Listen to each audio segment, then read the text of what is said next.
சரவண், முருக பக்தர்கள் மாநாட்டை பார்த்து திமுக அதிர்ந்து போய் இருக்கிறது, திமுகவுக்கு பயம் வந்துருச்சு அப்படின்னு பிஜேபி சொல்கிறாங்க. திமுக மிக கடுமையான விமர்சனத்தை இரண்டு தரப்பின் மேலே வைக்கிறாங்க. ஒன்று, இந்து முன்னணி பிஜேபியின் மேலே நீங்கள் பக்திக்காக நடத்தலை, ஓட்டுக்காக தேர்தலை முன்னிறுத்தி பக்தியை பயன்படுத்துகிறீங்கன்ற விமர்சனம். இன்னொரு பக்கம் அதிமுக மீதான கடுமையான விமர்சனம். பயந்துட்டீங்க அப்படின்ற விமர்சனத்துக்கு என்ன பதில்? இல்லை, இந்த மாநாடு முருகப்பெருமான் மீது இருக்கக்கூடிய பக்தியால் நடத்தப்பட்ட மாநாடா என்பது முக்கியமான கேள்வி. உயர் நீதிமன்றம் இந்த மாநாட்டுக்கு அனுமதி கொடுக்கும் பொழுது என்ன சொல்லி அனுமதி கொடுத்தாங்க? இது ஆன்மீக மாநாடு, இதில் நீங்கள் முருகனுடைய பெருமையை பேசுங்க, இதில் நீங்கள் அரசியல் பேசக்கூடாது அப்படின்னு சொல்லி உயர் நீதிமன்றம் தெளிவான அறிவுறுத்தல்களை உங்களுக்கு வழங்கியிருக்கு. ஆனால் இவர்கள் செய்தது என்ன? பேசுனதை விடுவோம், இந்த மாநாட்டுடைய தீர்மானங்கள் என்ன? பல தீர்மானங்களை போடுறாங்க. இதில் பஹல்காம் தாக்குதலுக்கு பதிலடி கொடுத்த பிரதமருக்கு நன்றி அப்படின்னு ஒரு தீர்மானம். அப்புறம் தமிழகத்தில் உள்ள கோவில்களிலிருந்து இந்து சமய அறநிலையத்துறை வெளியேற வேண்டும்னு ஒரு தீர்மானம். அதன் பின்னர் தேர்தலில் இந்துக்கள் ஒற்றுமையாக இருந்து இந்துக்களின் வாக்கு வங்கியை நிரூபிக்க வேண்டும் அப்படின்னு சொல்லி ஒரு தீர்மானம். மற்ற தீர்மானங்கள் ஹிந்து ஓட் பேங்கை உருவாக்கணும், ஹிந்து ஓட் பேங்க், அதுக்கும் முருகன் மாநாட்டுக்கும் என்ன சம்பந்தம்? நல்ல கேள்வி. இப்போ அவங்க என்ன நினைக்கிறாங்க அப்படின்னா, ஒரு கடவுள் பேரை வச்சு நார்த் இந்தியாவில் ராமரை வச்சு இது பண்ணாங்க. 1992 ராமர் கோயிலை கட்டுவோம், இதை பண்ணுவோம்னு சொல்லி ஒரு இது பண்ணாங்க. அது அவர்களுக்கு ஒரு மிகப்பெரிய தேர்தலில் அது ஒரு மிகப்பெரிய வெற்றியை கொடுத்தது. அவங்களுக்கு அதை தாண்டி வேறு எதையும் செய்ய முடியாது. அதனால் தமிழ்நாட்டில் ராமர் அப்படின்றது அந்த இங்கே நம்ம நிறைய பேர் முருகரை கும்பிடுவதால் என்ன பண்ணுறாங்க, முருகரை டார்கெட் பண்ணுறாங்க. முருகர் பேரில் மாநாடு நடத்தினால் அது அவர்களுக்கு வாக்கு வங்கியாக மாறும் அப்படின்னு சொல்லி அவர்கள் ஒரு தப்பு கணக்கை போடுகிறார்கள். தமிழ்நாட்டில் எல்லாரும் நெத்தியில் திருநீர் வச்சுக்குவாங்க, நாமம் வைத்துக் கொள்வார்கள், கழுத்தில் உதிராட்ச கொட்டையை போட்டுப்பாங்க. ஆனால் தேர்தல் என்று வரும்பொழுது திராவிடத்திற்கு வாக்களிப்பார்கள் தமிழர்கள். இதுதான் தமிழ்நாட்டுடைய வரலாறு. இவர்கள் என்ன பண்ணுறாங்க, இதையெல்லாம் மீறி இந்துக்கள் ஒன்றுபட வேண்டும் அப்படின்னு சொல்லி ஒரு கருத்தை முன்வைக்கிறார்கள். இந்துக்கள் எப்படி ஒன்றுபட முடியும்? திரு விடுதலை ராஜேந்திரன் அவர்கள் ஒரு அருமையான கருத்தை ட்விட்டரில் பதிவு செய்திருக்கிறார். என்ன சொல்கிறாரு? இந்துக்கள் எப்படிங்க ஒன்றுபட முடியும்? இந்துக்களை பாதுகாப்பதற்காக நீங்கள் வன்கொடுமை தடுப்பு சட்டம் வச்சுருக்கீங்க, இடஒதுக்கீடு சட்டம் கொண்டு வந்திருக்கீங்க, இந்துக்கள் எல்லாம் ஒன்றாக இருக்கிறார்கள், ஒருத்தருக்கு ஒருத்தர் ஹெல்ப் பண்ணிக்கிறாங்க. அப்படின்னா இந்த சட்டங்கள் எல்லாம் எதுக்கு? வேறுபாடுகள் இருக்கு அப்படின்றதுனால தானே இந்த சட்டங்கள் இருக்கு அப்படின்ற ஒரு முக்கியமான கருத்தை முன்வைத்திருக்கிறார். திராவிட அரசியலும் இதை சார்ந்துதான் இயங்கிக் கொண்டிருக்கிறது. இந்து சமுதாயம் என்பதே ஒரு வேறுபடுத்தப்பட்ட சமுதாயம், வேற்றுமைகள் இருக்கக்கூடிய சமுதாயம். இவங்க என்ன பண்றாங்க, தேர்தல்னு வரும்பொழுது இந்துக்களே ஒன்றுபடுங்கள் அப்படின்னுவாங்க. அதுக்கப்புறம் என்ன பண்ணுவாங்க பாஜகவினர்? ரிசர்வேஷனா, கோட்டாவா? நீங்களா கோட்டாவிற்கு எதிராக இன்னைக்கு ஃபுல்லா பேசிட்டு இருக்கிறது யார் அப்படின்னா பாஜக. ஆர்எஸ்எஸ் காரர்கள் இதுக்கு முன்னாடி என்ன பேசிட்டு இருந்தாங்க? இப்போ தேர்தலில் அது மிகப்பெரிய அடியை கொடுக்கும், பலத்த அடியை கொடுக்கும் உடனே அதை பற்றி பேசுறதை ஸ்டாப் பண்ணியிருக்காங்க. ஆர்எஸ்எஸ் காரர்கள் நம்ம we should revisit reservation, we should think about reservation அப்படின்னுலாம் சொல்லி பேசிக் கொண்டிருந்தார்கள். அப்படிப்பட்ட ஒரு இதில் இருக்கும்பொழுது, இப்படிப்பட்ட ஒரு சூழ்நிலை இருக்கும்பொழுது இவங்க என்ன பண்ணுறாங்க, முருகர் மாநாட்டை நடத்தி நாங்கள் இந்துக்களை ஒன்றுபடுத்துவோம்னாங்க. ஐயா, அது தமிழ்நாட்டில் வாய்ப்பில்லை. அதை விட மிக மிக மோசமான விஷயம் என்ன அப்படின்னா, முருகர் மாநாட்டில் மத துவேஷத்தை விதைத்திருக்கிறார்கள் திரு பவன் கல்யாண் அவர்களும் அண்ணாமலை அவர்களும். பவன் கல்யாண் இவர்களை தாக்கி பேசுகிறார், இஸ்லாமிய சமூகத்தை சார்ந்தவர்களை தாக்கி பேசுகிறார். திரு அண்ணாமலை அதை விட ஒரு படி மேலே போய் 2055 இஸ்லாமியர்கள் ஜாஸ்தி ஆயிடுவாங்க, நீங்கள் எல்லாம் விழித்துக் கொள்ள வேண்டும் என்று உண்மைக்கு ஒவ்வாத கருத்துக்களை, காமன் சென்ஸுக்கு அகைன்ஸ்டா இருக்கக்கூடிய கருத்துக்களை பேசிக் கொண்டிருக்க. எதற்காக இப்படிப்பட்ட கருத்துக்களை பேசுறாரு? ஒரே காரணம், அவர் என்ன நினைக்கிறாருன்னா பயம்புறுத்தி.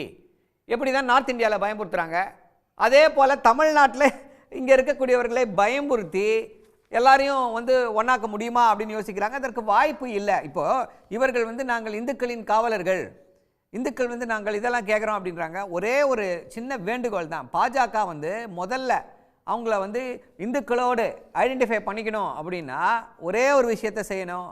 உங்களால் முடியும். இந்தியா ஃபுல்லாக மிக பெரும்பாலான இடத்துல ஆட்சியில் இருக்கீங்க. 69% இடஒதுக்கீட்டை இந்தியா முழுக்க முதல்ல அமல்படுத்துங்க. அமல்படுத்திட்டு அதன் பின்னர் இந்துக்களுக்கு நாங்கள் தான் பாதுகாவலர்கள், இந்துக்களே ஒன்றுபடுங்கள்னு நீங்கள் கூக்குரல் போடுங்க. அதை செய்ய நீங்கள் தயாராக இல்லை. எப்படியெல்லாம் அதை வந்து அந்த ஒரு இடஒதுக்கீட்டுக்கு ஒரு சின்ன எடுத்துக்காட்டு சொல்ல முடியும். என்ன அப்படின்னா 15, அதாவது நம்முடைய ஆல் இண்டியா மெடிக்கல் சீட்ஸில் ஆல் இண்டியா கோட்டா, அதில் 15% இடங்கள், அதில் வந்து பிற்படுத்தப்பட்டவர்களுக்கு இடஒதுக்கீடு கொடுக்க முடியாது என்று வைத்திருந்தார்கள். தமிழ்நாட்டில் வந்து தமிழ்நாட்டுடைய திமுகவுடைய தலைவர் வந்து போடுறாங்க, வழக்கு போடுறாங்க. அப்போ போட்டு அந்த வழக்கில் நீதிபதி என்ன சொல்றாரு, கொடுங்க ஓபிசிக்கு ரிசர்வேஷன்ஸ் கொடுங்க அப்படின்னு சொல்லி ஒரு தீர்ப்பை கொடுக்கிறார். ஆனால் பாஜக வந்து அந்த தீர்ப்பை மதிக்கவில்லை. மதிக்கலன்னு நீதிமன்ற அவமதிப்பு வழக்கு போடுகிறோம். அப்பொழுது அவர்கள் செவிசாய்க்கவில்லை. ஒரு வருஷம் வேஸ்டா போச்சு. அடுத்த வருடம் உச்சநீதிமன்றத்துக்கு போய் உச்சநீதிமன்றம் உத்தரவு கொடுத்த பிறகுதான் அந்த ஓபிசிக்கு ஆல் இண்டியா கோட்டா மெடிக்கல் சீட்ஸ்ல இடம் கொடுக்கிறாங்க. அந்த ஓபிசின்றது யாரு? இந்துக்கள் தானே அவங்க. அப்ப அந்த இந்துக்களுக்கு எதிராக செயல்படுறது யாரு? பாஜகவை பொறுத்தவரை அவர்களுக்கு தெரிந்ததெல்லாம் வெறும் உயர் ஜாதி இந்துக்கள், உயர் வகுப்பு இந்துக்கள், அவர்களுடைய நலனில் மட்டுமே அக்கறை செலுத்தக்கூடிய கட்சியாக இருந்து வருகிறது. இப்படிப்பட்ட நீங்கள் எப்படி இங்க வந்து முருகர் மாநாட்டை நடத்த முடியும்? முருக கடவுள் வந்து எல்லாருக்கும் பொதுவானவர், எல்லாருக்கும் எல்லாம்ன்ற சமத்துவத்தை பேசக்கூடியவர். சமத்துவமும் பாஜகவும் எப்படி நம்ம ஒரே பேப்பர்ல எழுத முடியும், ஒரே பேஜில் எழுத முடியும்? வாய்ப்பே இல்லையே. ஸோ இவர்கள் வந்து முருகர் என்னன்னா பொலிட்டிக்கல் கேபிட்டலே இல்லை, ஏதாவது செய்ய வேண்டும். திருப்பரங்குன்றத்தில் கலவரத்தை உண்டு பண்ணுவது போல பேசினார் திரு அமித்ஷா அவர்கள். அங்கே அதை ஒரு கலவர பூமி ஆகணும். இப்போ அதுக்கும் வந்து ஒரு தீர்மானம் போட்டிருக்காங்க. மீண்டும் அது வந்து எல்லாத்துக்கும் ஐயா அது வந்து பிரிவி கவுன்சில் வரைக்கும் போய் 1920களிலேயே பிரிவி கவுன்சிலில் வந்து உத்தரவு கொடுத்துட்டாங்க. அது இரு சாராருக்கும் சொந்தம்னு. அங்கே இருக்கக்கூடியவர்களே வந்து நாங்கள் வந்து தாயும் தந்தையும் அண்ணனும் தம்பியுமாக பழகி கொண்டிருக்கிறோம், எங்களுக்கு வந்து எந்த விதமான ஒரு வேறுபாடும் கிடையாது அப்படின்னு சொல்லி இது பண்ணிட்டு இருக்காங்க. அதை வந்து ஒரு பிரச்சனையாக உருவாக்க முயற்சி செய்து கொண்டிருக்கிறார்கள். அவங்களுக்கு வந்து அந்த ஒரு கூட்டம் வந்துருச்சு, அந்த இந்த கூட்டத்துக்கு வந்து ஒரு கூட்டம் வந்துருச்சு. அதனால அதை வந்து ஒரு கலவர பூமியாக்க முடியுமா என்று முயற்சி செய்து பார்த்தார்கள். அந்த முயற்சியில படுதோல்வி அடைந்திருக்கிறார்கள். இது முதல் முறை அல்ல, எல்லாருக்கும் தெரியும். 1971 இப்படித்தான் ஒரு இட்டு கதையை கட்டினாங்க. இல்லை, இது வந்து நீங்கள் பிஜேபி மேலே வைக்கிற விமர்சனம். இன்னொரு விமர்சனம் வந்து ஈக்குவலாக ஏடிஎம்கே விமர்சிக்கிறீங்க. ஏடிஎம்கேல ஒரு கூட்டணியில் இருக்கிறாங்க, ஒரு அழைப்பு வருது, ஒரு மரியாதை நிமித்தம் திரு எடப்பாடி பழனிசாமி ஒரு வாழ்த்து தெரிவிக்கிறார் இந்த மாநாட்டுக்கு.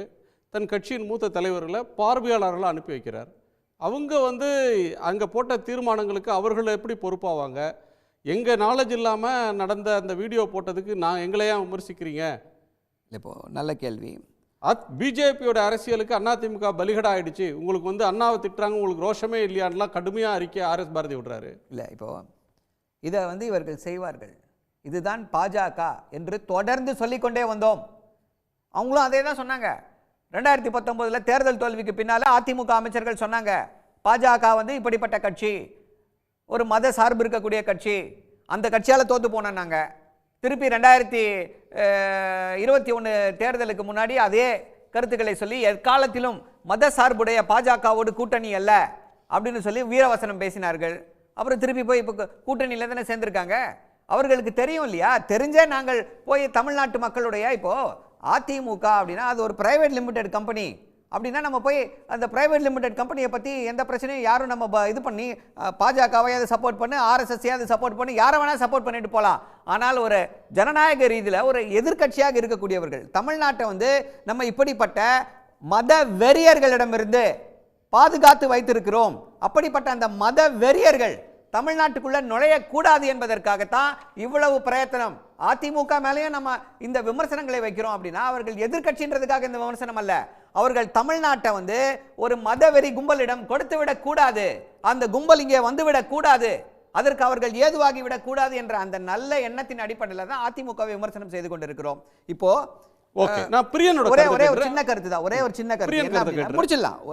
இப்போ பேரறிஞர் அண்ணாவையும் பெரியாரையும் கிண்டல் செய்து ஒரு காணொலியை போடப்படுகிறது அப்படின்னா ஏன் அதை வந்து எதிர்க்கவில்லை? நீங்க எதிர்த்து வெளிநடப்பு செய்யலாம்ல, இல்ல வெளியில வந்து பேட்டி கொடுக்கலாம்ல. தெரியாம போயிட்டோம், இப்போ வந்து பேசுறீங்க, அப்பவே பேச வேண்டியதுதானே. தெரியாம பண்ணிட்டோம், எங்களை மன்னித்து விடுங்கள்.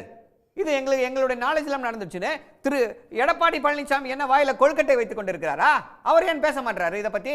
அண்ணாவும் பெரியாரையும் இது மாதிரி அவர்களுடைய கூட்டணி கட்சியில ஒரு மிகப்பெரிய மாநாடு நடக்குது, எல்லாரும் வந்து கலந்துக்கிறாங்க. கட்சி மாநாடு இல்லைங்க, பிஜேபி மாநாடு இல்ல. அதுதான் சொல்றேன், முருகர் மாநாட்டுல பிஜேபி தானே நடத்துது. அதை இந்து முன்னணி மாநாடு.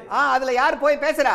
பவன் கல்யாண் யாரு, அண்ணாமலை யாரு, திரு எச் ராஜா யாரு, இவங்க எல்லாம் என்ன பேசிட்டு இருக்காங்க? இந்து முன்னணிக்கும் பாஜகவுக்கும் சம்பந்தம் இல்லையா? எதுக்கு போறாங்க அப்போ?